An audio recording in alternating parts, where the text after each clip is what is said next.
સાબરકાંઠા જિલ્લા યુથ કોંગ્રેસ અને NSUIના કાર્યકરોએ શિક્ષણના વેપારીકરણના વિરોધમાં શિક્ષણ અધિકારીને આવેદનપત્ર આપ્યું હતું। શિક્ષણના વેપારીકરણ અને શિક્ષણમાં ભૂસ્તરાચાર રોકવા અને તેનું સ્તર સુધારવા માટે સાબરકાંઠા જિલ્લા યુથ કોંગ્રેસ અને NSUIના કાર્યકરો અગ્રણીઓએ જિલ્લા શિક્ષણાધિકારીને આવેદનપત્ર આપ્યું હતું। આવેદનમાં શિક્ષણના અધિકારી કાયદા શિક્ષણ ક્ષેત્રે પૂરતા સ્ટાફની ભરતી, પાઠ્યપુસ્તકમાં ભાવ વધારો સહિતના વિવિધ 12 મુદ્દાઓનો સમાવેશ કરી સમગ્ર અરવલ્લી જિલ્લાના શિક્ષણ ક્ષેત્રેના વિશાળ હિતમાં સરકાર દ્વારા તાકીદે યોગ્ય પગલાં ભરવામાં નહીં આવે તો આગામી સમયમાં યુથ કોંગ્રેસ દ્વારા ઉગ્ર આંદોલન કરવામાં આવશે।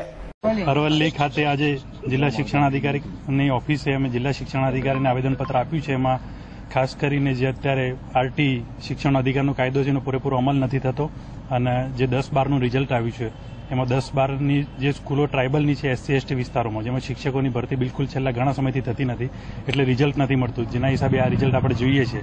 આવા અલગ અલગ અમારા 12 મુદ્દાઓ છે। પ્રાથમિક, માધ્યમિક અને હાયર ત્રણેય વિભાગોમાં આજ ઘણા સમયથી ભરતી નથી, બિન શૈક્ષણિક સ્ટાફની પણ ભરતી નથી થતી, જેના લીધે જે કામ થવું જોઈએ થતું નથી અને જે શિક્ષકો છે અને સરકારો બીજી અન્ય યોજનામાં જો તો એમનો ઉપયોગ કરે છે જેનાથી શિક્ષણ દિન પ્રતિદિન કથળતું જાય છે, આપણે જોઈ રહીએ છીએ।